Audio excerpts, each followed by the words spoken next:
Good evening, and welcome to the Common Council meetings. Actually, welcome first to our public hearing that we're holding on tonight, June 28th at 7:25. We have an open public hearing regarding our proposed local law 4-2022. This local law is to amend our city charter with the City of Glens Falls to redraw the 5 ward boundaries, divisions of the City of Glens Falls. I have passed along to the council members a document that is a proposed addendum to the current law that was proposed by our task force. The addendum is Ben, I'll let you speak or clean up my language if you would, but generally, it's section 6 is where the only change is that Ben is suggesting to this committee, and we're going to keep this public hearing open. So the addendum hasn't been made to the public. I just wanted to share it with you, the council members, let you look at it and offer, but it doesn't change the boundaries. It's not suggesting of any of the work that was done by the committee. I do want to talk about that in just a moment, but this addendum is really about the principles in section 6 about what the committee that they looked at to consider. It wasn't really part of the original law because we separately had our rules that we had adopted. We adopted guidelines, I should say, that the committee was. So this is Ben's version or wording of that, so that it then would make it into the law. It would be there along with our new ward changes, if you all agree. It would be there with the changes, and it would be something that in 2030, at the next council that would after the next census, it would give some guidelines as to what we use to make our decisions and what the future council could when they take this up again to revise the boundaries. I'll let you speak about it, Ben, because they were yours, but that was my 10 cents. Did you want me to just read in? Sure. Okay, so the added language just at the end of section 6 would say, the resolution shall cover specific criteria for task force to consider, such as the resolution approved on Tuesday, April 12th, 2022, covering such topics as eligibility to the task force, how the task force is nominated, whether incumbency will be honored, that is, not moving incumbent representatives into different wards, ward composition, whether the downtown business district will remain represented in each ward, whether communities of interest will be preserved, whether compactness of the new district is to be desired, whether contiguity is to be desired. And then an additional note that compactness refers to the shape of the district. It describes boundaries that are drawn closely and neatly packed together unless they are good reasons, such as VRA compliance or following oddly shaped boundaries like city boundaries or rivers. Contiguity means that the boundaries of a district are a single, uninterrupted shape. So again, those principles, many of them were in our guidelines that we gave, that we all approved and then gave to the committee. They're almost, they're just worded in a way that would make it good for a law as opposed to the entire task force document that we had. So I was feeling comfortable with them. I want to open it up to both public comment in general if they want to talk about this law, and then also to you guys to ask questions if you're okay with this proposed amendment by Councilman Lappin. So first, public comment regarding this local law. We will have general public comment in just a few moments. This is an open hearing, public hearing about proposed local law 4-2022.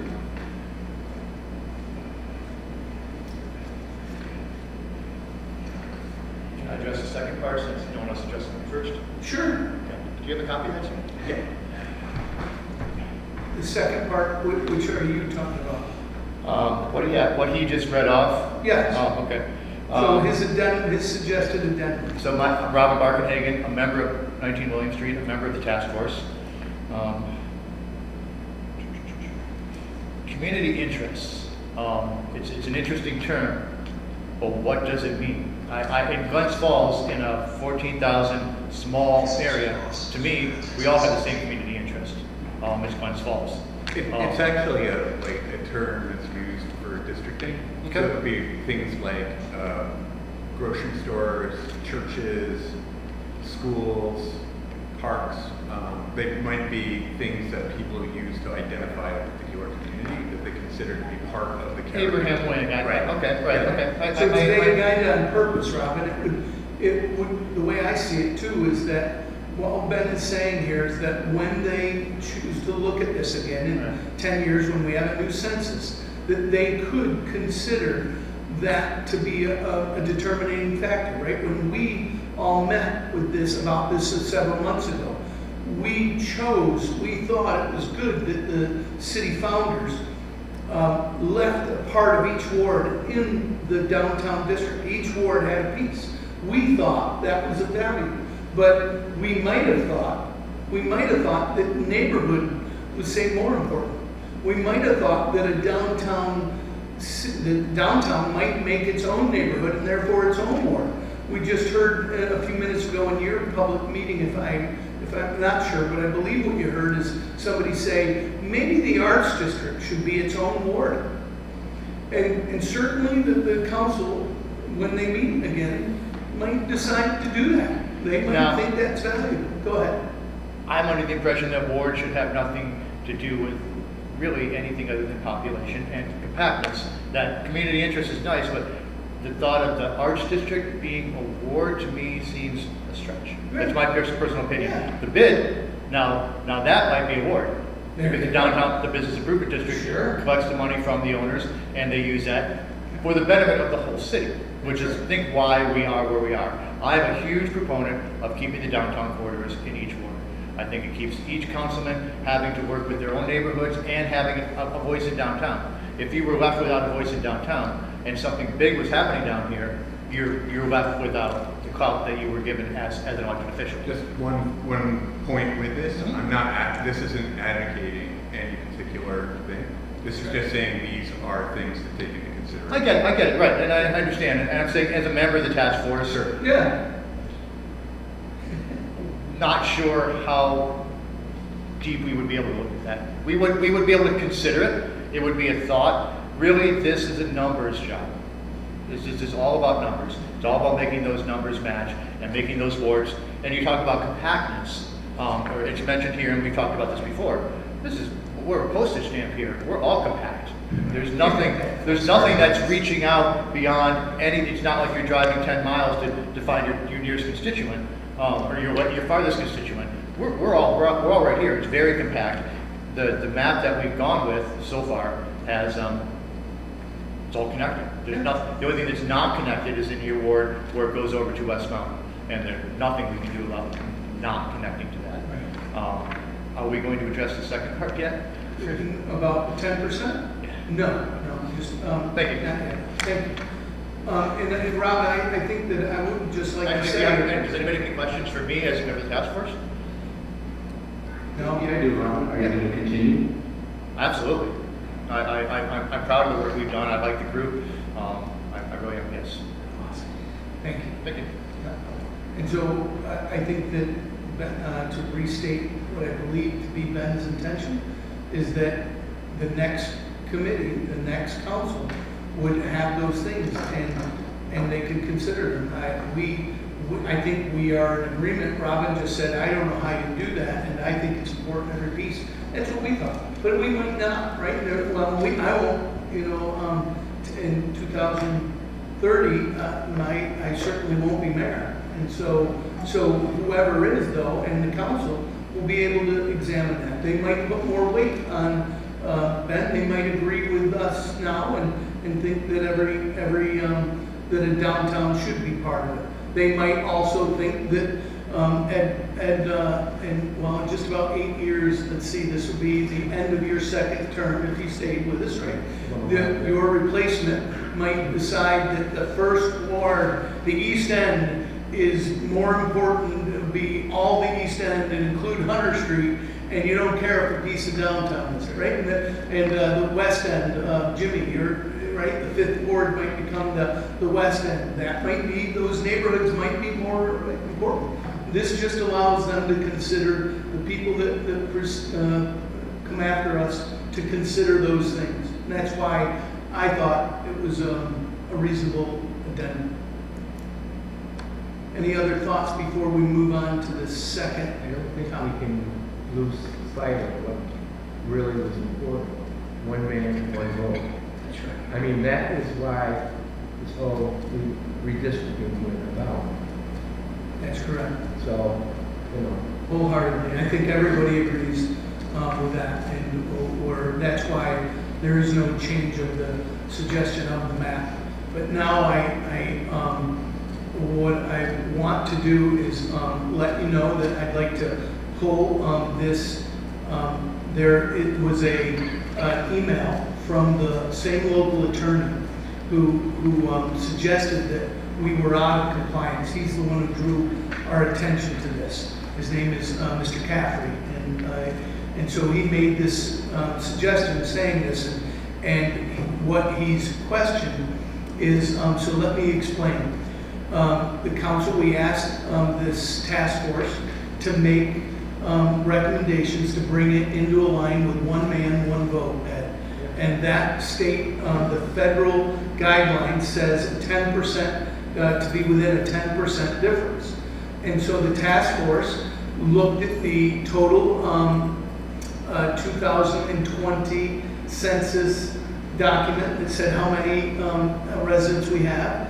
They divided that number by 5 because there's 5 wards, and they came up with so they started with that has an average number, and forgive me for not knowing the number. And so then they went upon and tried to make sure that every ward had no more or less than 10% from that average number. Mr. Caffrey said he thinks that it's unclear in state language, it's very unclear, that he believes that this law, what they meant to say, but unclearly, was that there should be no more than 10% difference from the biggest ward in the city to the lowest or smallest ward in the city. And when we look at those numbers, some of the wards fall outside of, there is I think a 15% difference between the smallest ward and the largest ward.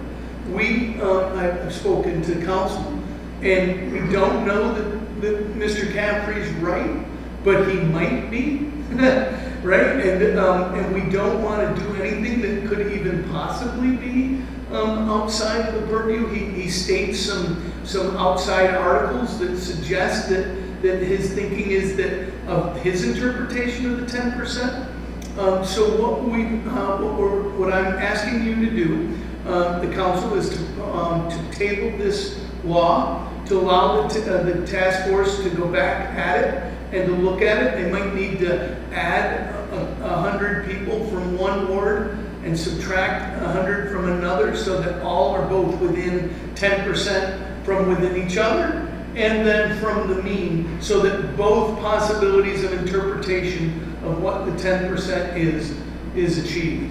If we do that, Mr. Curtis and committee is going to try to bring back to us an addended map, and for us to consider at the July 11th or July 12th, right? July 12th is the next council meeting. If we all agree, then we can open that, we can accept the work, we can open a public meeting, and then by the July 25th council, we could pass the state law if we all agree, and then it can go, it has to be to the county seat by August 8th for it to be on the November ballot. So we're still within our time. If we didn't make the November ballot, then Mr. Caffrey's first suggestion at us that we weren't taking action. So that's why we are taking the actions we did when we did. And that's why I've asked the council to go back, or not the council, excuse me, the task force to go back and look at this quickly. Not because I mean, it's okay, we're making effort. We're addressing this issue and we're making effort. I believe we have time. Could I get a motion to table the current law and allow the task force to work on its a revision of it? So moved. Could I have a second? Second. All in favor? Aye. Thank you. So we're going to leave that public hearing open, and we're now going to open up the Common Council meeting. So I'd like to welcome everyone to the Glens Falls Common Council meeting Tuesday, June 28th in the regular chambers, and we're a little after the 7:30. And I'd like to ask Councilman Clark to lead us in the Pledge of Allegiance. I pledge allegiance to the flag of the United States of America, to the republic for which it stands, one nation, under God, indivisible, with liberty and justice for all. Okay. So the next thing we do is we open up our Common Council to public comment. If anyone would like to come and speak to the council, we please ask you to state your name and your address for the record. Sure.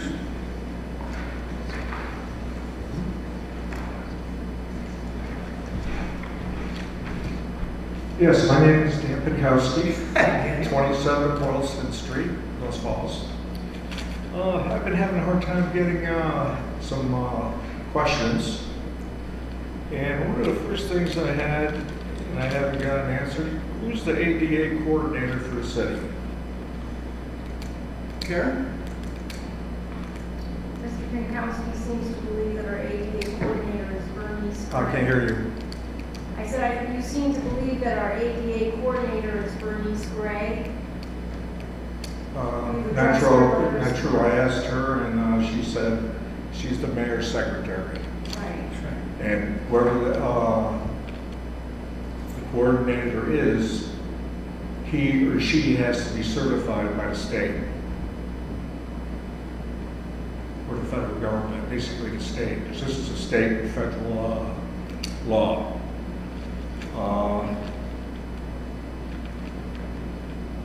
One of the things is the common council here aware of the ADA complaint that I put in? I am. I read your email, if that's your... Yeah. Sure. Because under the law, I was supposed to be notified of a meeting within 30 days to mediate the questions that I have. So That's the regulations. I Has it been just forgotten or? No, not at all. Matter of fact, when I had a meeting with our council, Yep. Karen Judd, we responded to every question you had as best that we could, Mr. Pinkowski. Well, And she have it in writing. And one of the issues, this is all, the biggest part is with the police, the judge, Mhm. and the Warren County District Attorneys, District Attorney, and the Assistant District Attorney. They broke laws. Police broke laws. I have that.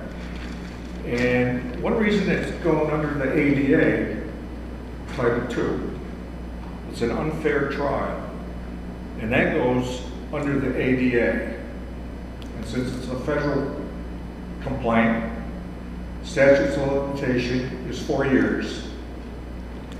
Normally they had, and I followed the rules all the way down through, asking for mediation and trying to work things out even with Warren County. Warren County said, the city said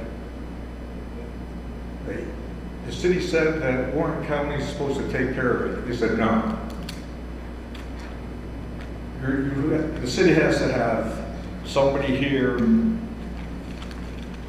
to take care of the disabled people. That's basically to treat us fairly. I know the judge said that, Karen Judd said that I need to state my disability That's one of the things you can't ask. If you're familiar with the law. That's one thing you can't ask. What I asked you, or what I said in my correspondence to you, is that you had not set forth allegations which demonstrate how you were denied. I can't hear you. What I said in my letter is that you had not set forth allegations which demonstrate how you were denied equal access to services or programs of the city of Glens Falls. What I put down was unfair trial. We have not been treated fairly by the police. The neighbor that we previously had a close relationship with one of the officers and continuously calling. They threatened me to kill me. He threatened to in fact, he even assaulted my wife. And that officer wouldn't do anything. Oh, he's a good guy because they're friends. Well, I did get arrested. It was a kangaroo trial. And one of the unfortunate things, the judge and the district attorney and the police in the city of Glens Falls didn't follow the laws. And I tried that end and this end. All the district attorney said they did everything by the book. All you got to do is read this transcript of Judge Hobbs, and it's very clear. And that's where we're going. Right. What I said in my letter to you in response to your complaint is that the city has no jurisdiction or authority over Judge Hobbs. That's true. Yes. So you cannot make a complaint Yes. to the city about Judge Hobbs. That's right. Right. Okay. So you. But one of the issues I did ask for, who in the police department, how do you handle recording the videos? Well, now you're on to something different. You then submitted to the clerk's office FOIL requests. Yes. Okay, so the Freedom of Information Law allows you to obtain records or documents. It is not for us to answer your questions. If I you know want- they keep going with questions, but my question is, it's like, who's the coordinator? Nobody knows, because you have none. That's all you have to do, say, Usually it's your human resources coordinator. Warren County, the human resources administrator is their coordinator. So on the city level, it should be our human resources coordinator. That would be the Well- analogy. But your FOIL requests, the 5 FOIL requests that you submitted, you asked the city questions. yeah, everybody was saying that. In fact, they brought a police officer in there, and he was basically trying to intimidate me to get out of a public office. Okay, but I'm not here. Well, this is where we're going here. This is under the ADA. And these questions, I can answer your question if you want me to, or do you just want to have your... answer it for me. Well, with respect to the 5 FOIL requests, they've all been denied because you did not ask for records. You asked to have questions answered. And Okay. that is not the purpose of FOIL. Okay. FOIL is to provide you with access to records maintained by the city. Yes, but here's the other issue. I don't know how to ask for that information, and according to the law, you're supposed to explain to me, how do I get that information? That's in the law. Oh, yes. So, Mr. Pekowski, I'm confused by your request. So here's what Okay. I'd like to suggest. You could take the opportunity and read everything you'd like, and we'll put it in, it's in the public record. We're happy to have it. So if that's what you wish to do, that's fine, and I won't interrupt. I'll let you say your piece, and we'll be done. That's one thing. Wait, just let me finish. Okay, go ahead. So that's one option. Okay. Another option is that you could go back to the email, and I could have it even resent out again from our attorney. So I met with our attorney, and we reviewed it, and we tried to answer every question you had. If you'd like to go back to that response and then respond to those and say, but here's my question. If you want us to give you more information, respond to our email. You don't have to agree. That was our best opportunity to tell you what we thought. But if it's not right, or if you want to ask it, maybe you asked it in a way that we misunderstood. We're glad to answer any more questions you have via email. Here is one of my, I wrote one of them down, my foil. Okay. When is the city going to fix Boylston Street? So that's not a foil, just so you know, sir. Okay? Okay. And I think we just are about to publish so Boylston Street, I couldn't tell you. But I can tell you what we plan on paving this year. But I can't tell you specifically about Boylston Street, because if it's on this year's list, you'd know it was happening this year. But I don't have the information you're asking. Doesn't exist. How do we correct? I was one of two people that bought new houses on Boylston Street. Yes, sir. There are non-conforming, my lot is non-conforming. They took a 100-foot lot and they split it. Even when the zoning was supposed to be 65 feet, and they mashed them in, didn't follow the state codes and all this. Reason I'm doing for the fixing the road is because the water and sewer department didn't inspect the work of the contractor putting in the services to both houses. Now in front of my house, there's at least that wide, down at least 3-4 inches. The rain gets in there so bad, when the cars speed down through, it almost hits the house because the house is so close to the road. So again, sir, I appreciate your public comment. If you'd like to send me an email stating just what you said, because you just went from three different things, so I appreciate it, but I can't answer all three things. So one is I don't have a list of Boylston Street. Second is that I would, if you want to send me some concerns you have about a property, I can look into them and try to respond. It's too late. Okay. I believe we looked into it about 6 years ago. Yeah, and you told the state guy there's nothing wrong with the houses.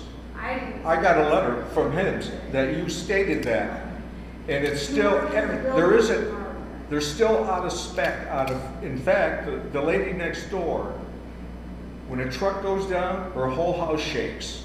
Why? Because the roof wasn't installed, the trusses weren't installed right.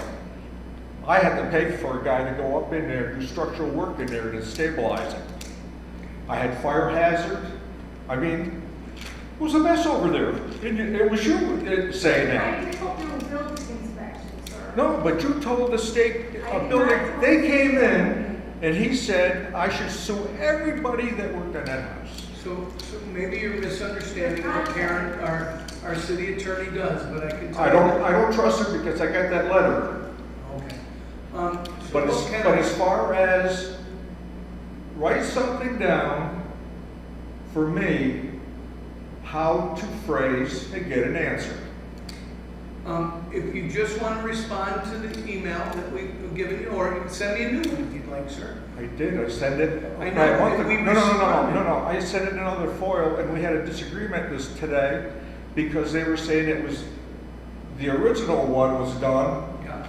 but these were additional ones.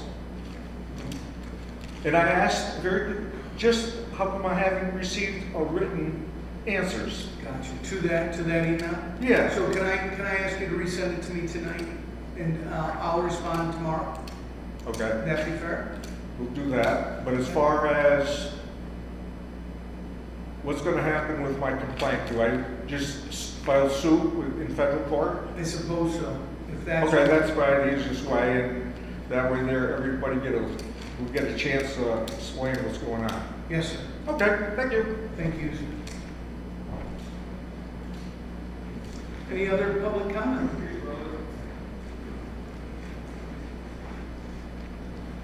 First, I was going to address the gentleman that said if you just Google because ADA was looking for, right?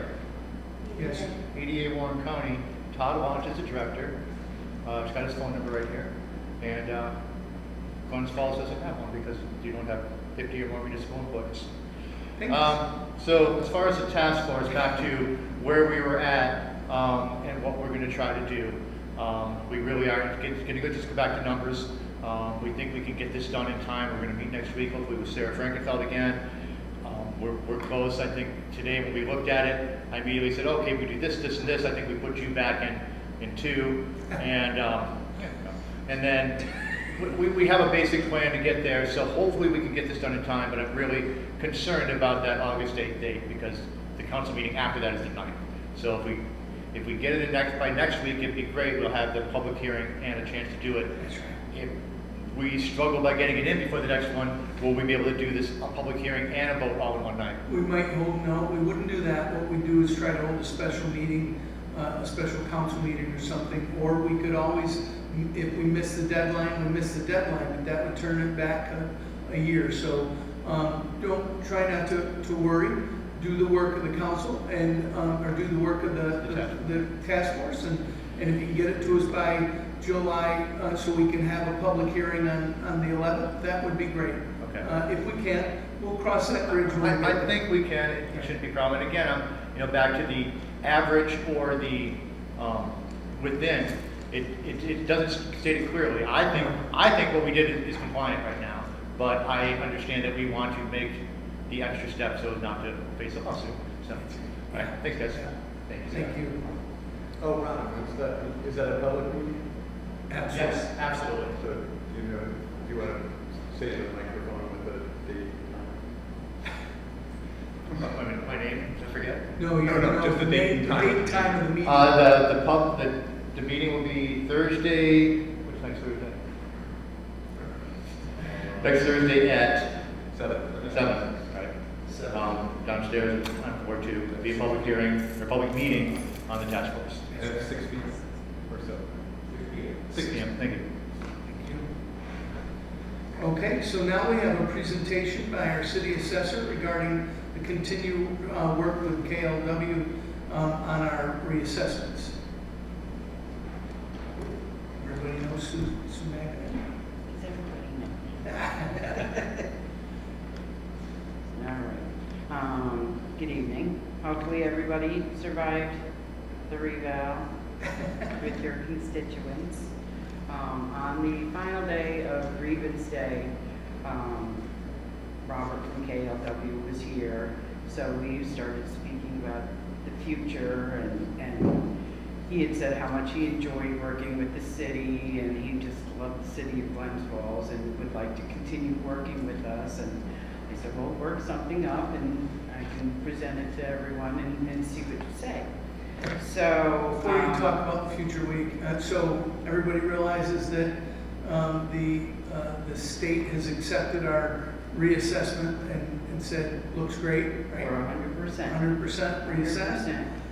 That people had plenty of time. There were almost how many informal grievances? Over 500 informal and a little over 180 formal grievances.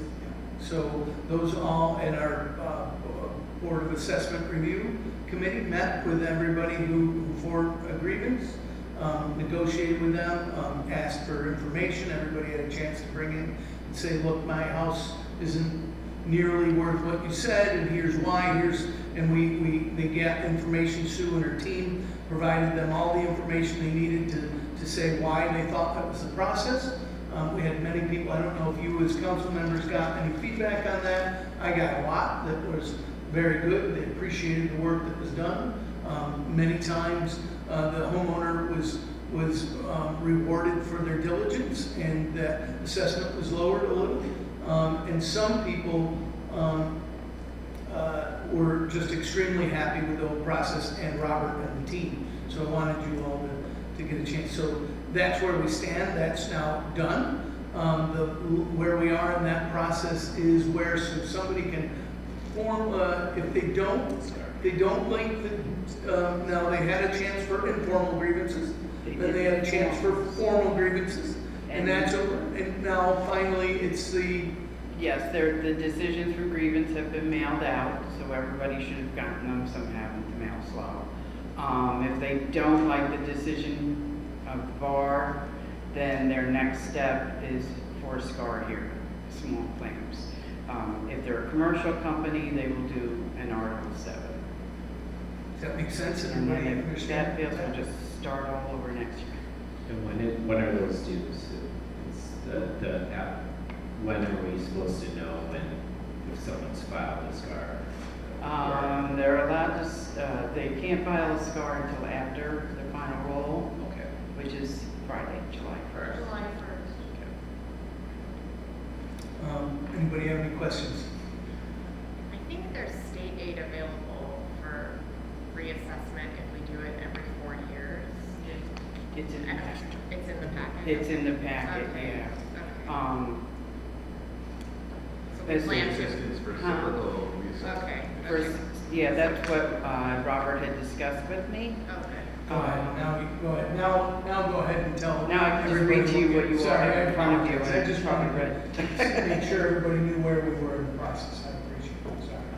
So when speaking with Robert, he suggested that the city follow the New York State guidelines for cyclical reassessments, which is at least 4 years, with year 1 being completed already with the reassessment and data verification of all parcels in the city. And it would look like something like this, and then you have it. Year 1 is the reassessment that's completed. Year 2, KLW would support our office by assisting in data collection of complex permits, assist in evaluation of permits, I can't say permits, assist in sales verification, assist with property owner inquiry / sit with the roll in May, provides board of assessment review / grievance proceedings, complete partial data verification, and review sales and assessment ratios.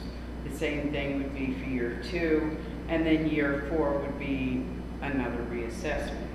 Now, the plan can be modified, but 4 years would be the minimum time, and 6 years would be the maximum, as prescribed by New York State Works. As he gave me a little budget money to kind of give you an idea, and for the maintenance years, KLW's cost would be $10,000 per year. So in this diagram, it would be for just year 2 and 3. To complete a reassessment of the entire city after the 2 or 3 maintenance years, the cost would be $150,000. So going into year 2, year 3 of just supporting us, and then year 4 doing another reval, it would be a total of $190. If we decided to go out to year 6, it would be another 10 and another 10 for year 4 and 5, and then 6 do the reassessment, so that would be $190,000. The reassessment cost takes into account that KLW's work in the maintenance years contributes to and is part of the assessment year, and to the knowledge KLW developed over the recently completed reassessment.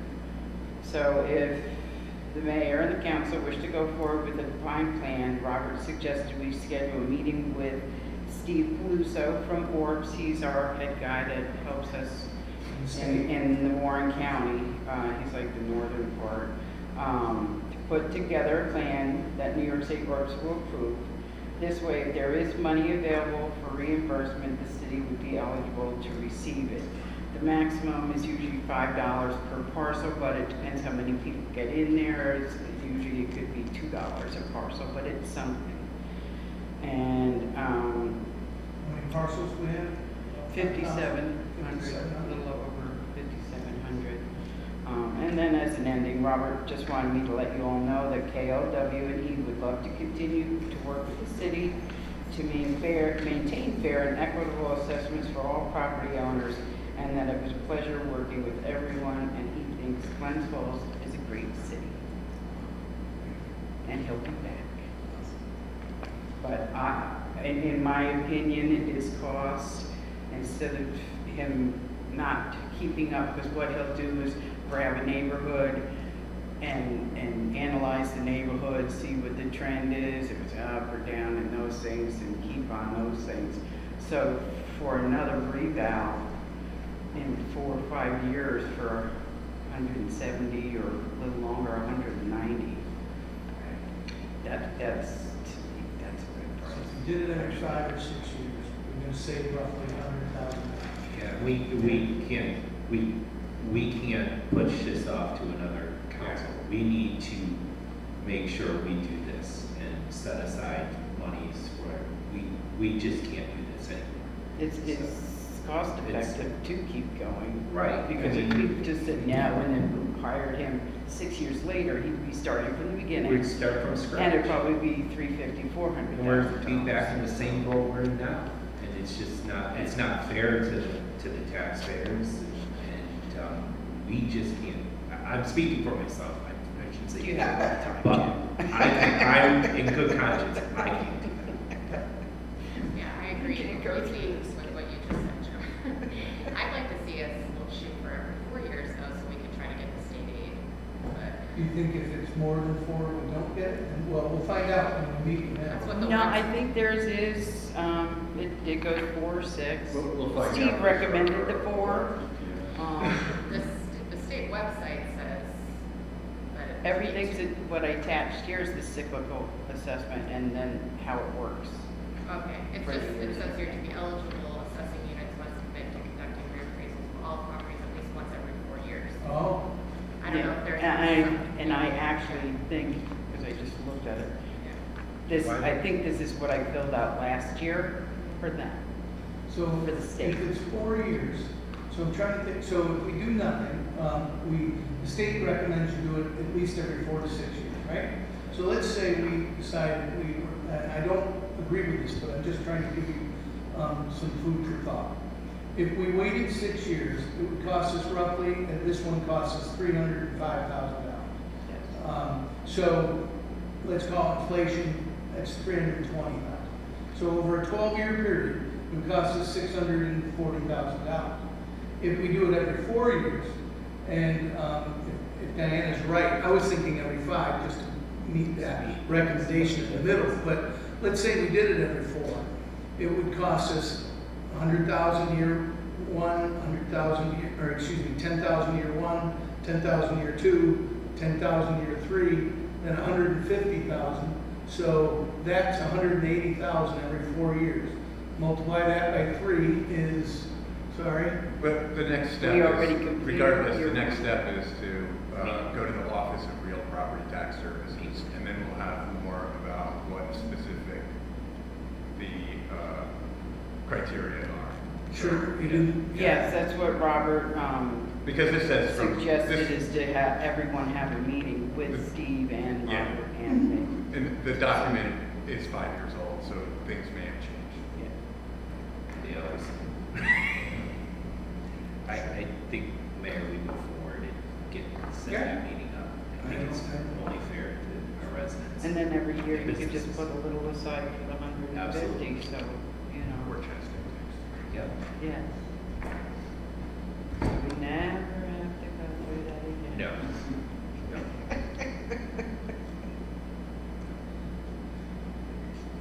Thank you. Fair enough. Thank you. You're welcome. Anybody else have any questions or anything? Just thank you for all your work. I know I come home with a lot of questions, and you came to our board meeting, so I really appreciate it. No problem. Yeah. My pleasure. It was a great job. And please pass along our regards for Robert, KLW. I know that several people that, after they met with Robert, came and thanked me like I had done something, so I want to make sure that gets back to him and to your team, okay? Because it was great. Yeah, they came in screaming and left smiling. I was like, Yeah. That's what you want. Yeah, that's what you want, right? Thank you. You're Thanks, welcome. Sue. Have a good night. Let's move on to, say it again? Can I ask you a question? I just want to know, are the bills, the second round of bills coming out? Going to be coming out? So I okay, all right. You're wondering about your city council. Yeah, because I know the assessment, everything's going to change, right? But this, That's are right. you paying it to Park City County, is that what you're asking? No, I have property unsolved, we paid for that, we don't pay back for that. We paid for that.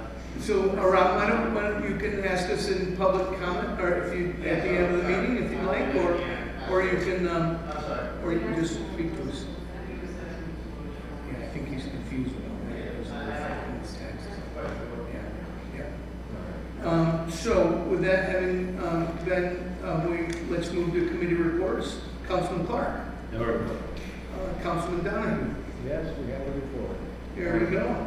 Sustainability meeting on Tuesday, 6/21. Present at the meeting, Councilman at Large Jim Clark, fourth ward Councilman Matt, Economic Development Manager Jeff Flagg, and guest Emmett Smith of Northern Power and Light, operator of small hydro facilities. Old business, discussion on obtaining 3 quotes from solar panel companies for panels to be installed at the city of Glens landfill. So I guess we'll have to get those out. Yeah, so it was exciting. Thank you for chairing that meeting. Where Ed was new to all this, and the previous council had looked at using hydro to help provide electricity to the city and stuff. We're revisiting that in a different way, and with this gentleman, and hopefully something can be worked out with an even more local dam that's close by. So that's in the works. We've got to do a little more digging and see how we can make this happen.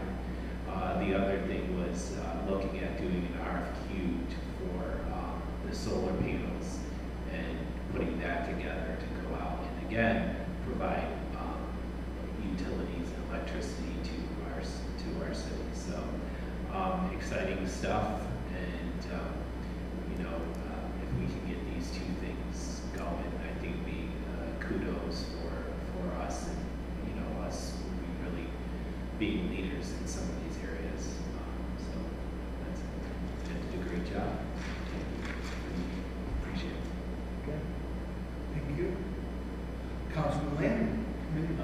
Just that Labor Management Committee did not meet just recently because the fire department has some questions that they're trying to resolve. We had another meeting scheduled, I believe, next week.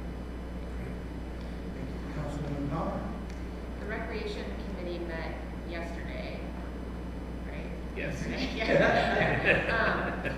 And we had a follow-up discussion regarding our desire to rehab the basketball courts at several of our parks, Eastfield, Murray Street, Sagamore Street, several of our parks.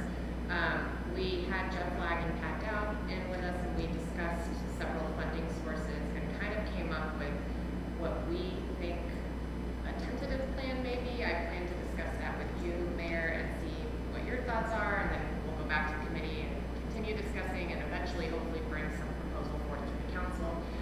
We also talked about the dog park. Tom from DPW, Councilman Clark, and Councilman Landry walked the area at Hamlin's Cove with Jim Murphy, who's kind of the resident who's been leading the efforts on this. And we think we've identified a location. We understand that there are bigger plans for Hamlin's Cove, so we have some thoughts on creating kind of temporary structures, but I also would like to discuss that further with you. But we think it could be very affordable, and a lot of fundraising would be done.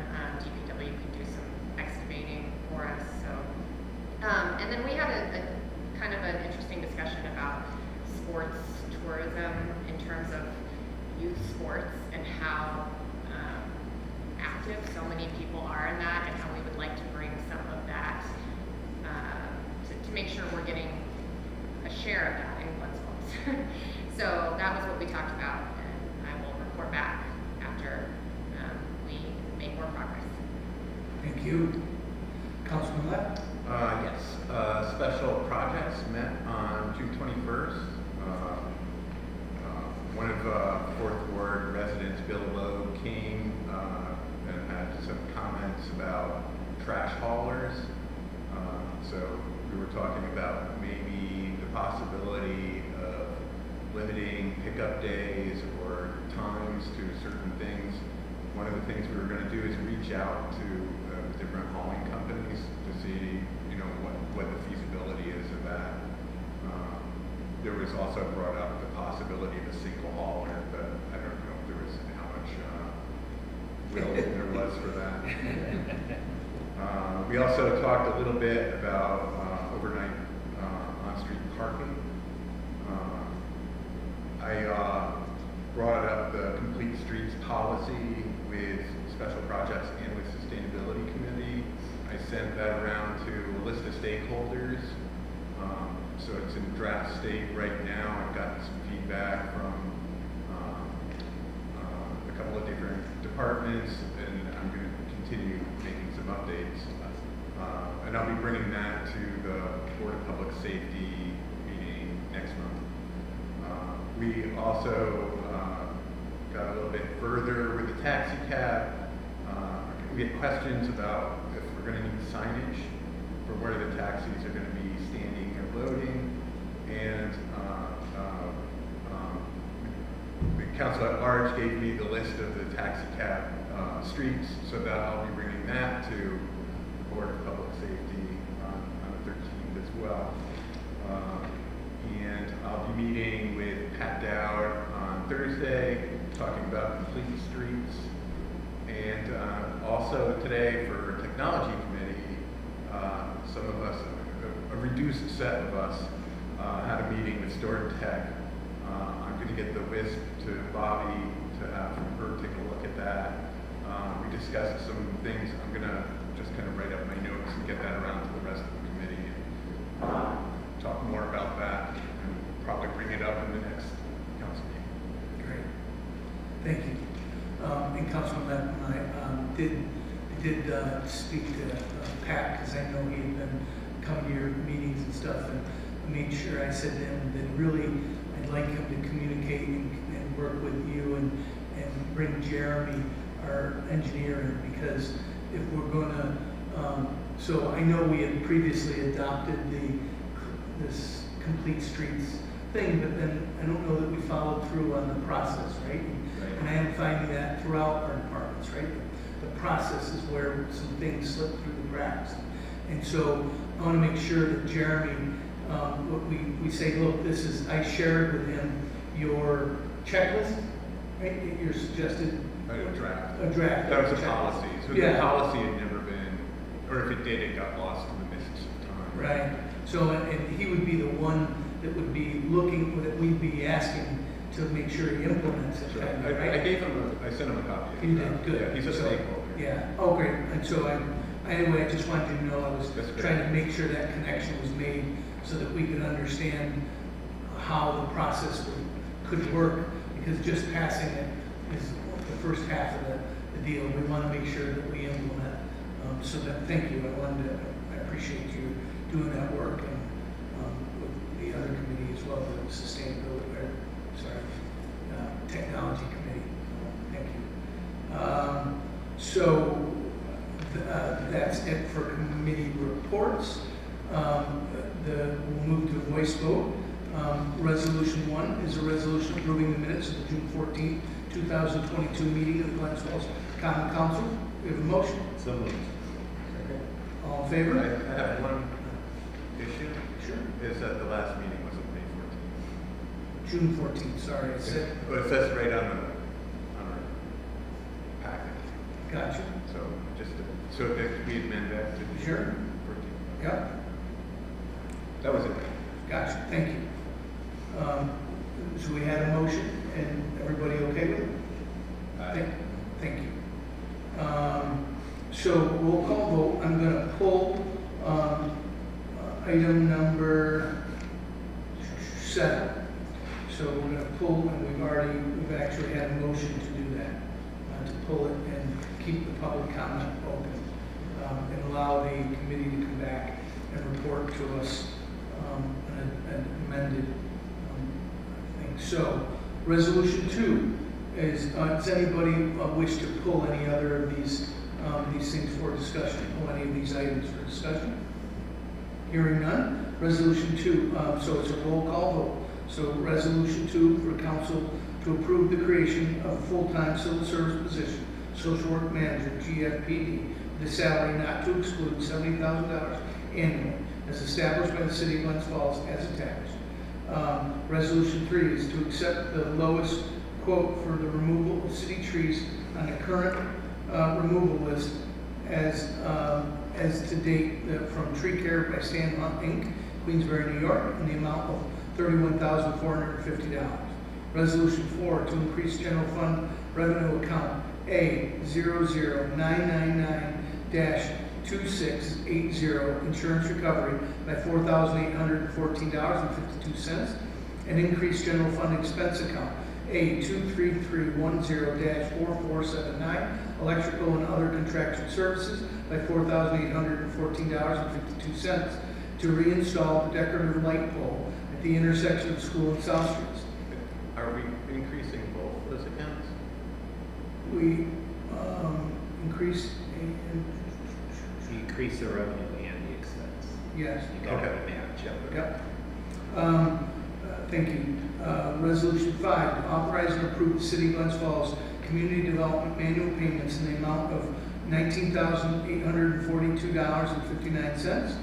Resolution 6, to approve resolution to increase the revenue line A00999-4089 general government aid by ARPA by $7,697.65 to increase general fund account expense line A23120-2030 computer equipment by $7,697.65 to purchase and install a secure computer equipment storage solution for Glens Falls Police Department. 8 is a resolution to award the lowest bidder of CGF 22-2205 Street Resurfacing Commercial Paving Company, LLC, Fort Edward, for the 2022 season with a low bid price of $959,448.96 based on streets and estimates provided by the city bid specification. Resolution 9 to approve the mobile food loose unit license application from Kevin Chamberlain and Cullen Enders, DBA Upstate Coffee, 34 West Fulton Street, Gloversville, New York, as approved by Mayor William Collins on June 9, 2022, subject to retroactive common council approval to vend at the Larac Summer Arts Festival in City Park on June 18, 19, 2022, in compliance with the current New York State Code guidelines.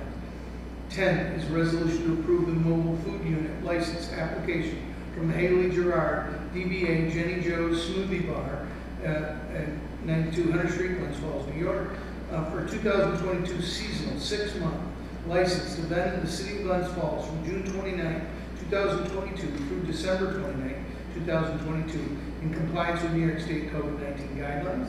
11 is a resolution to approve mobile food license unit application from Sheena Rafferty, DBA Donut Schmonuts, 23 Jackson Avenue, Glens Falls, New York, as approved by Mayor Collins on June 14th, 2022, subject to retroactive common council approval to event at Larac Summer Arts Festival on June 18th and 19th, 2022, in compliance with New York State COVID-19 guidelines.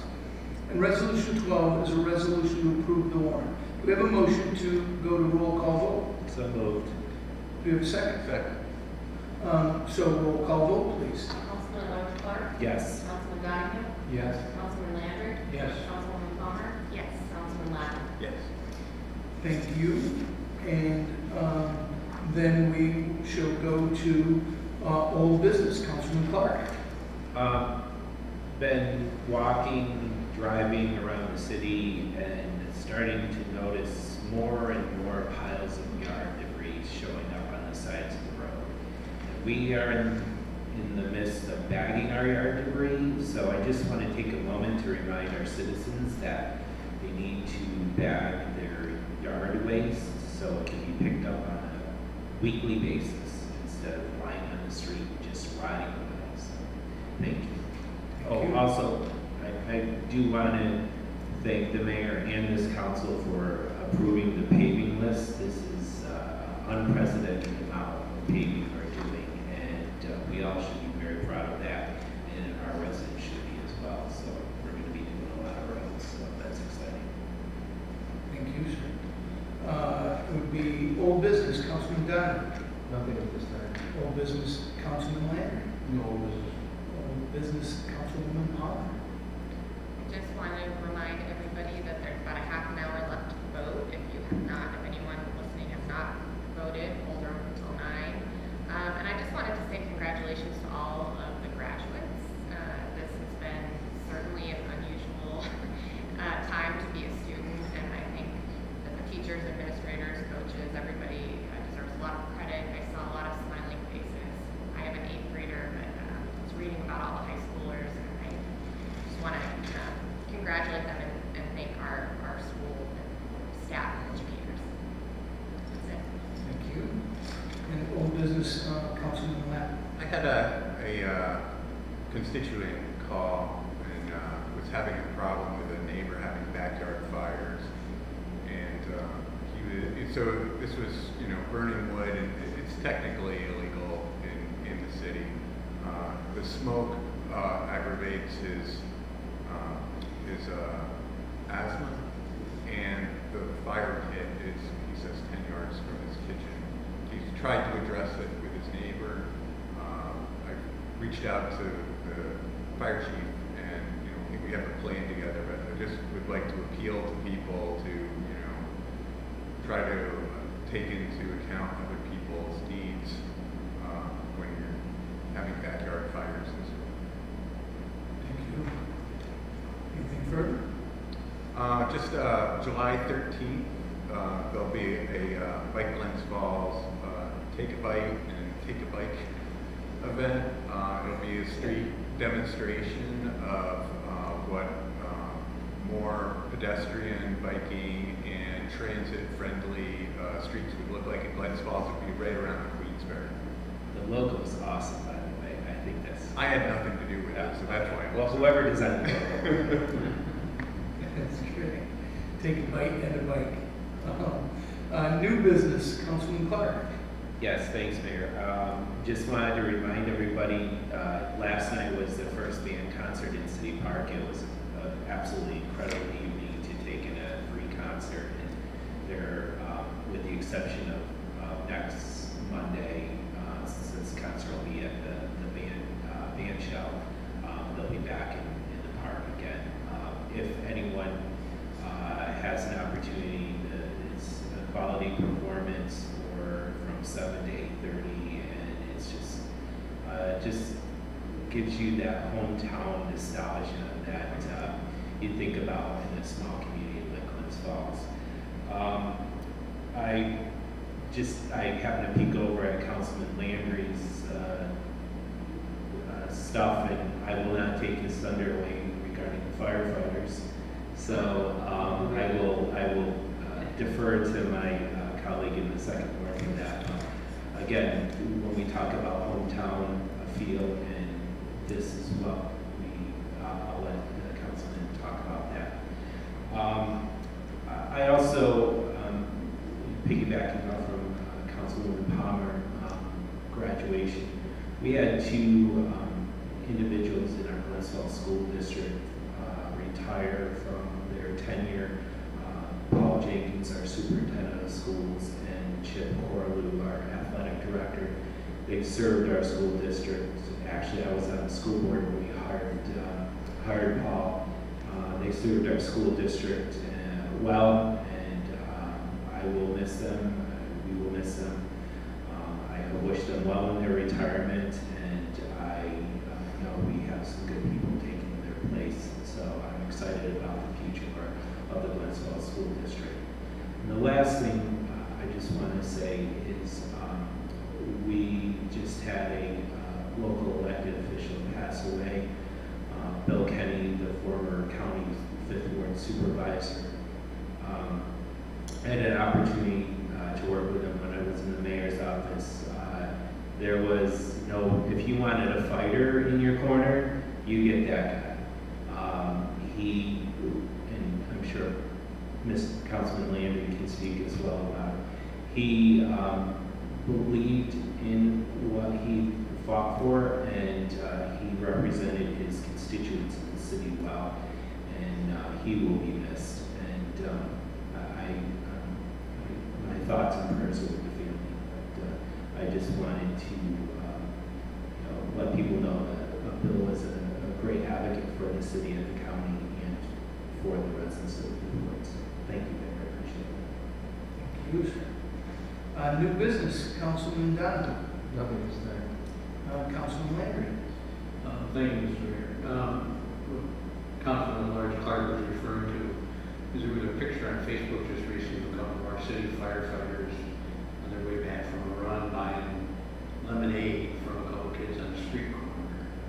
And that's all it could be. But just like you said about the bandstand or the band concert, Jim, this is what we're all about. This is why we all like the place. You know, fire and ice in the wintertime. It's a wonderful place, and it's always great to see city employees, whether it be the police department, fire department, engage with the public. And in most occasions, if not all occasions, they make us look pretty good. So congratulations to them. I'd also like to recognize that on the 21st of July, Queensbury Hotel is finally going to open up their new Adirondack room with a ribbon cutting. Had an opportunity recently to take a look at it. It's still pretty much unfinished. They got a lot to do to get the ribbon cutting on the 21st. We have a great asset to our downtown, great asset to our community. Thank the Moore family for their confidence in our downtown and their investment. Lastly, Jim talked about Bill Kenny. He served on the County Board of Supervisors for 6 years with Bill Kenny. Fighter Jim is too light of a word to use for Bill. But here's what I remember best about him. There was no politics in Bill's life. Bill worked with everybody. Bill knew his job was to do the people's business. And he did it with professionalism. He fought hard for his constituents. He fought hard for the city. And it's too bad there's not more of that in this world today. So, lesson learned to all of us. Thanks, Bill. New business, Councilwoman Palmer. I am grateful that we have moved forward with the social work position. This was something that was an outcome of our police reform and reinvention committee. Councilman Clark and I served on that committee. Councilman Clark chaired that committee. It was, as people may remember, it was a collaboration from different community members, the police department, legal representatives, and we sent surveys out, and mental health was the #1 thing that people were concerned about. So it's very nice that we're able to follow through on that. And with the cost of this person, we are going to be getting the ability for them to supervise interns who are not paid. So it actually is they're paid in experience and education, which is the nature of being a graduate mental health intern, which I did myself. So it's a very good thing for the city and for our community. So I just wanted to thank everybody for that. And just ask you a question because I was reading. Yeah. What's the difference between a licensed caseworker and an MSW? I mean, is there? It says that we want one or the other. Is there one or the other that would be better? I think the main thing is they have to be eligible to supervise interns. That is what we need them to be. So there's different criteria for that, and that's in the job description. They'll work their way up to that. Obviously, they'll get established and we'll get that program started. But that's the end goal. New business, Councilman Lab. Just the Park Theater is having concert events over at Crandall Park on starting on Friday. So I just wanted to get a plug out there for that. Great, thank you. And so I will quickly go through, there is so much happening in Glens Falls. First of all, let me thank you for all the committee meetings you've done. It's remarkable. I don't think that there's been this much committee work done that I can remember, but I just want to thank you so much for moving the business forward, these topics forward. I don't believe that America can do it alone. I certainly know I can't, so I do appreciate so much this work being done on our behalf. In our recreation program, you'll notice we're now offering golf as an option with Sunnyside Par 3. All of the kids that are in the Glens Falls camper program we have can attend these golf lessons for free. And it's paid for out of some money from the Warren County Youth Bureau. But any kids who aren't in our camp program can pay a small fee, and we provide get them up to Sunnyside Par 3, and they can do it on Mondays through Thursdays, 9 a.m. to noon. And so there's several different weeks that they can do this, and they're limiting it up to 8 kids per week to do it, and it's fantastic. The pro up there is a Glens Falls resident, and it's just a great program. So we're growing. Early, I don't know if you noticed, but we had early voting here for Warren County in the city of Glens Falls. That's something we've never done before. We had only a few dozen people that did early vote, but I think it's important for our residents to have that option and for us to do that. And whatever it may cost for the poll workers, right? You have to have a Republican poll worker and a Democratic poll worker there, but we did it, and I wanted you all to understand that. I thought it was great. First time I think I've ever early voted for anything, so it was good for me as well to learn the process. Wanted you to all be aware that we're struggling to hire enough people for our. We struggled. We were originally wanted to have 100 campers, 50 at Eastfield and 50 at Crandall Park. We could not hire enough students to do that, and so we have 60 at Crandall Park this year, none at Eastfield. We also struggled with lifeguards, and we're still struggling. What we were able to do is open up Eastfield. The pool is open today. We got the water right and everything, and we're offering 5 days a week at Eastfield that we can have swimming. We'd love to have more if we could just hire more lifeguards. So wanted you all to know that that was it. And we also, due to Haviland's Cove having nothing to do with us, we got notified by the power authority, the dam authority, that they needed to lower the dams by 8 feet. Want to remind you or let you all know that. We did send out public notice, but we feel absolutely terrible. We asked them to move it to the fall. They said they'd been putting it off for 3 years and they couldn't possibly do it. This is the only time of year we could do it, so we had no choice. I even looked into how much it might be if it was possible for us to add more sand to bring the water out into the river more, and I was told absolutely no by the DEC.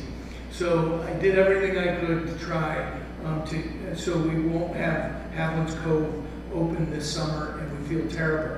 The swim lessons that we normally offer at Haviland's Cove, we moved them to the Glens Falls City School pool, and we're offering them now Monday through Friday, 9 a.m. to noon as we usually would, but it's in the school instead of in the school pool instead of at Haviland's Cove, so we didn't lose everything. A water pad is now open at Crandall Park, and there's a lot of great stuff going on there. July 3rd is the celebration. I want to remind everybody that Glens Falls on Sunday, July 3rd, will celebrate 4th of July with our paid orchestra and an old car show, or not an old car show, an antique car show. Excuse me, Bill Trombley, and then vendors.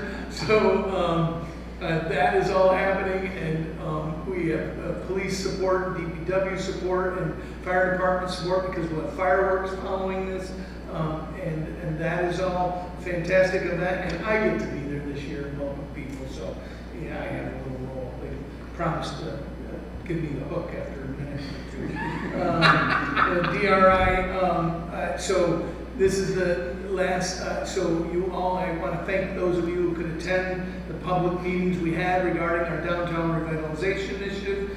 In the lobby outside my office, we put the diagrams we're continuing to move forward. The next step for, so we're continuing to work with the design company regarding our market center, and there's great progress there. And as soon as I have anything more, I'll be glad to share it with you and the public.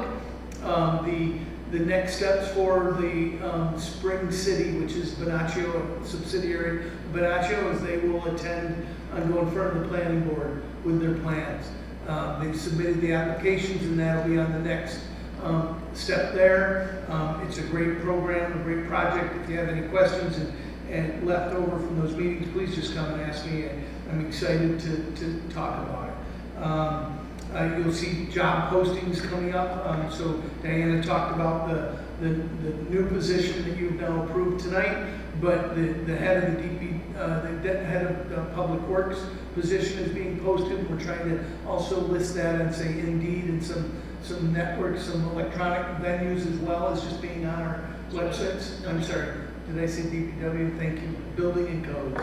So the head of the Building and Codes department, I apologize. So that position is being opened. You'll see soon the position for the part-time for planning and zoning position opening. Megan's assistant, and so Megan's got a couple hats on. Which one you got on now? So those positions are all being posted. It's a great time. Come work for the city of Glens Falls. The GGFG trolley, we were able to hire using CDTA's help. They've referred people down, even though they're 30 or 40 slots. There's a workforce. Jim, so I want you all to know that trolley service is going, and we're trying to be at full service. There may be some interrupted, a shift here and a shift there that we can't. We make public notice of it, but our goal is to be 100%, and we're darn close. So I want to thank Scott Sopchik and the GGFT staff for doing that. It's extremely difficult under extremely trying times. And so I believe that is it on my list. Questions? I do have a question. The other day when I was up at Haviland's Cove, I noticed there was a nice red and white sign there that said no swimming, and there was 12 to 15 people in the water swimming. Do we have any liability because of that? We do. We got so I've spoken to the police department and to our city attorney, and so that situation happens almost year round.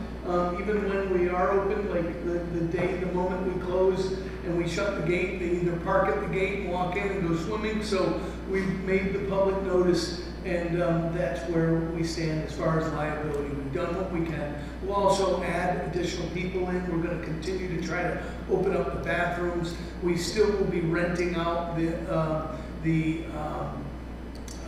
pavilion, and we actually have a movie company that's approached us that would like to shoot part of a movie at Haviland's Cove, and has approached us about that and utilizing the facility for that. So we'll do the best we can. We're going to have somebody down there every day, at least checking in, trying to make sure we don't see any unsafe activities. It says no swimming, but we know people are, and we're more worried about partying and maybe somebody starting a fire where they shouldn't, or anything else. So we'll continue to do the best we can, but we figured this is the best way we can do it, because even if we close that gate and try our best, we'd spend all day there.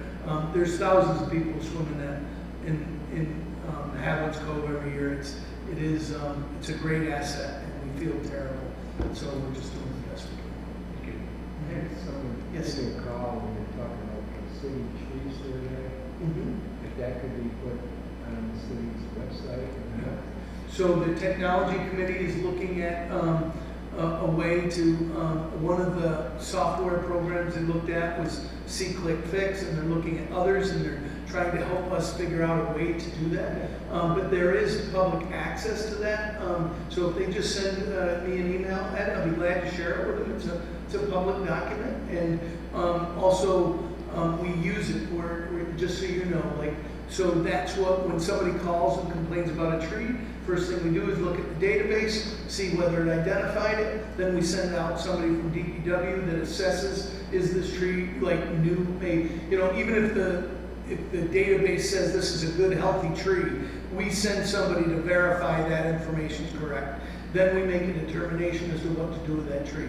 Yes, they can, and progress. So we have budgeted money this year, first time ever, for actually tree planting. And the committee's looking at trying to get a contractor to bid on some tree planting, because we know that with the employees that we have, that if this tree crew, I'll call him, I apologize, Rob Gerard, he's the head of the crew of a 3-man team, and they spend all summer long just addressing the trees, trimming the trees and making safe the trees that we have. So I didn't want him to be pulling him away from that work to plant more trees.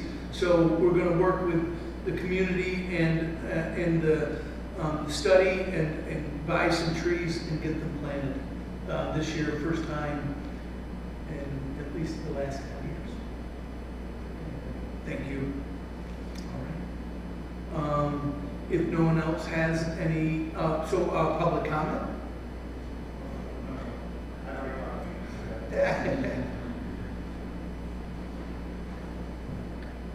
My name is James McFarland. I haven't had a chance to meet this administration yet, but I've been sitting in the former administration.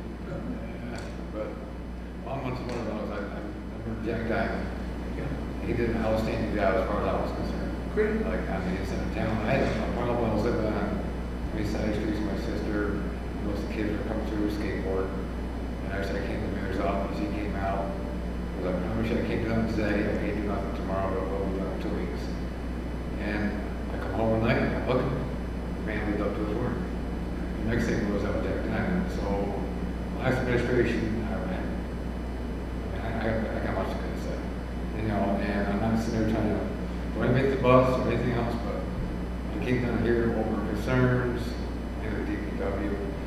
And an example now is Hunter Street. I called, they redid something on Hunter Street, somebody hit the sign. I was there looking at it, I was kind of moved it, it was loose. I called DPW, got the secretary. She said somebody over there. And the guy pulls up, this is like 2 years ago.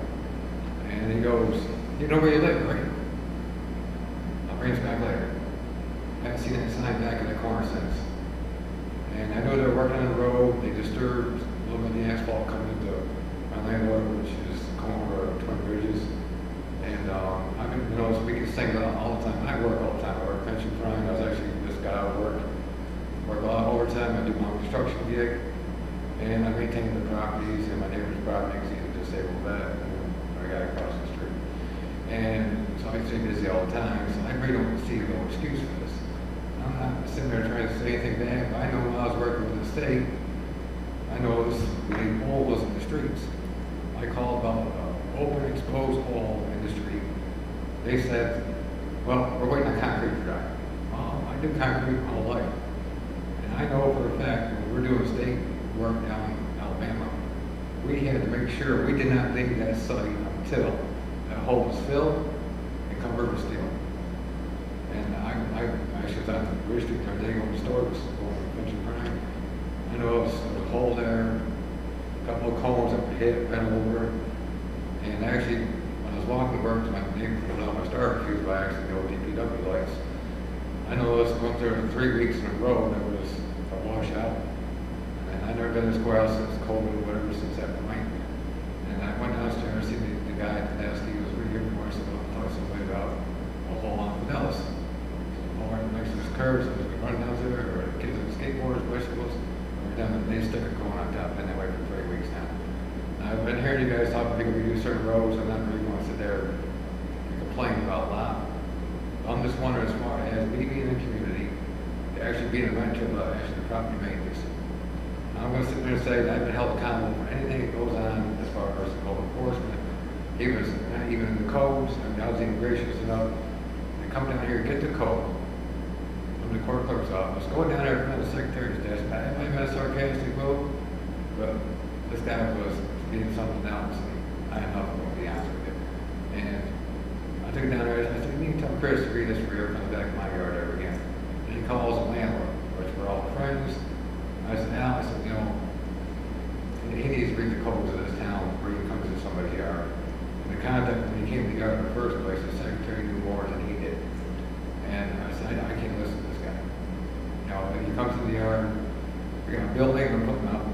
permit.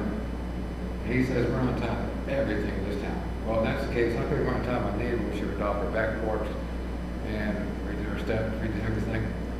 And nobody said nothing about that because the animals said, oh, yeah, I know Jocelyn. Of course you do. You know, we got her a tree. You know, the neighbor would call that tree cut down.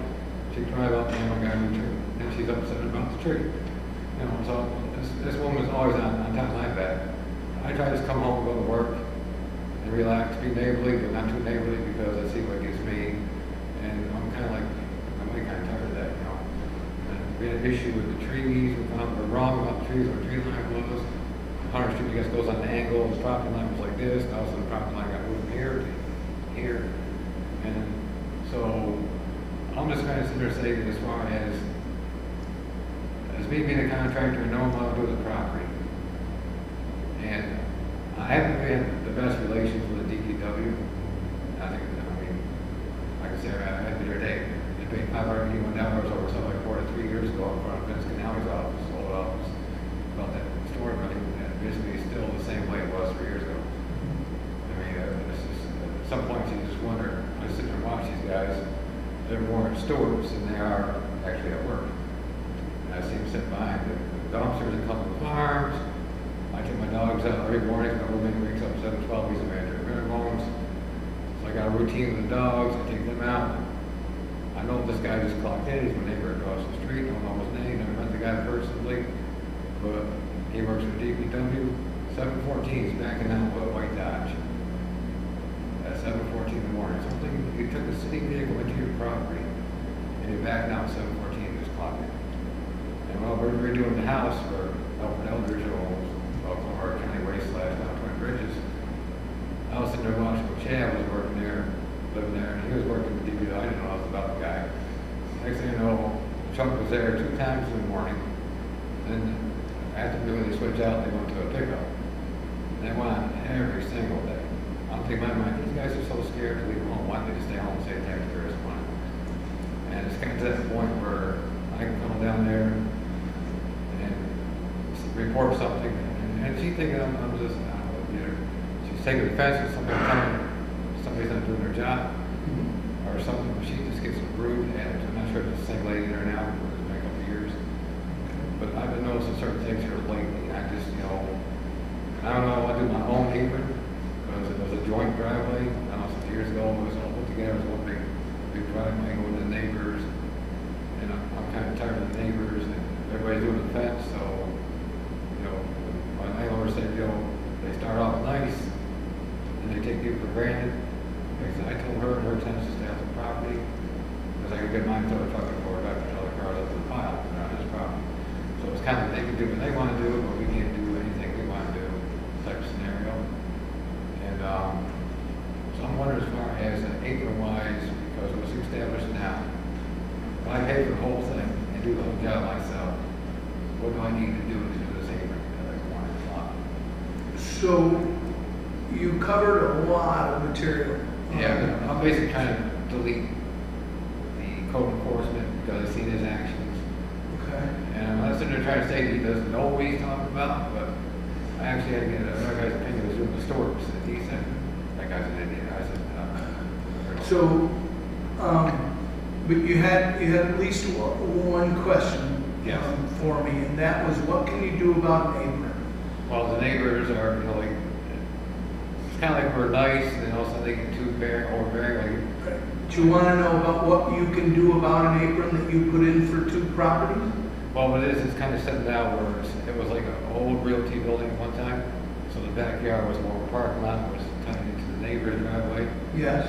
And now I put a building there. Okay. Then I went ahead now, I found out, like I said, I got no problem, I go work all day, come back home, do what I gotta do, keep my yard. I'm down to the next best I can. And I gotta find out now, because it's supposed to be 10 feet off the fence line, with the corner lot. Okay.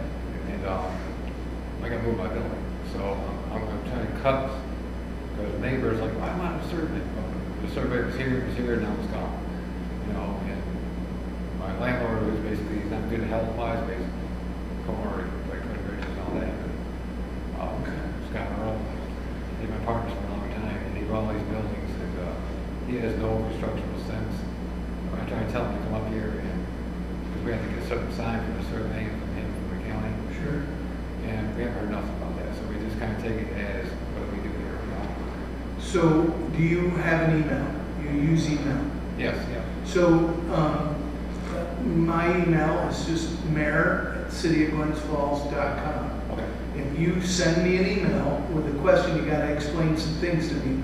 What address you're talking about, Yes. what house, and what the question is to do about an apron, then I can forward that on. Now, your concerns about, I have a new building in codes. Right now, there's an outside company that we're paying to help us with some consulting until we can hire a new building and codes inspector. So I will get an opinion from them to try to get an answer. So there is a change of, There is a change, yep. But I also, I want to make sure that, I don't believe that if I understood your question right, I don't believe that I could give you, that even if the building coach was to tell us what you can do about that apron, I believe that they would need to know that it was the landlord, the owner of the property that was making the request. I don't think, but I don't know, so why don't you just ask me the question and let me try to get you an answer. How's Yeah, that? he's pretty well, like, he tells us, do what you want to do. He's not like an absentee landlord, but Yeah. I've been working with him for 10 years now. since he But moved in. ask me the question, let me find out, okay? My thought would be though that the building and codes couldn't, or the planning board, or whoever you might have to go in front of, would not allow you as a tenant to make the application. They'd ask you to, the landlord needs to say that, because imagine if I was renting out an apartment Yeah, yeah. and my tenant said, hey, I wanna make this a 4-bedroom apartment, right? It's the owner that has to make the request. Yeah. That little bit I might be able to know, but go ahead and ask me the question and let me follow up for you, okay? All right, so it's kind Do of, a curb cut to put in an apron? yeah, what it is like, it was like sidewalk. And somebody had a circle driveway there, and Al removed part of the circle driveway years ago. So the one apron is still over here, coming right at the corner, so it's kind of a bad place for it. And then it comes around, so it's all gone around this big pine tree.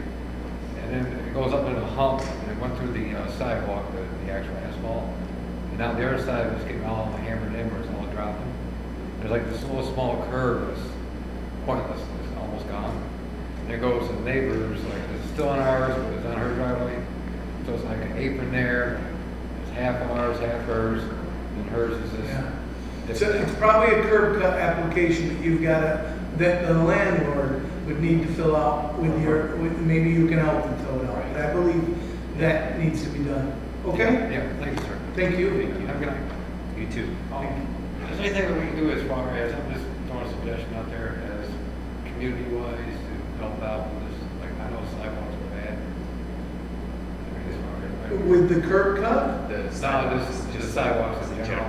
we're spending more money than we ever have on sidewalks. If you go to the website, there is a report of concern thing, so if you Yeah. feel the sidewalk that you feel is in bad shape. Yeah, but I mean, I do like a lot of like technical helms, like that, like, I do like people that do construction and stuff. And I was like, well, there, I know something like this. I really can't hear you if you're Oh. talking to them. I was like over at technical helms at apartment house, and I was over there, and doing some work there, I noticed the sidewalk, the neighbors was like this, it was like the whole.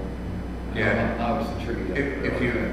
If you fill out a report of concern on the website, somebody will take a look at it. Okay, all right, yeah, these are different people though, so it's just grandparents. Thank you, sir.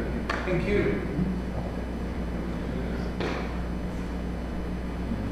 I hope it's not Michael Moore doing the documentary, right?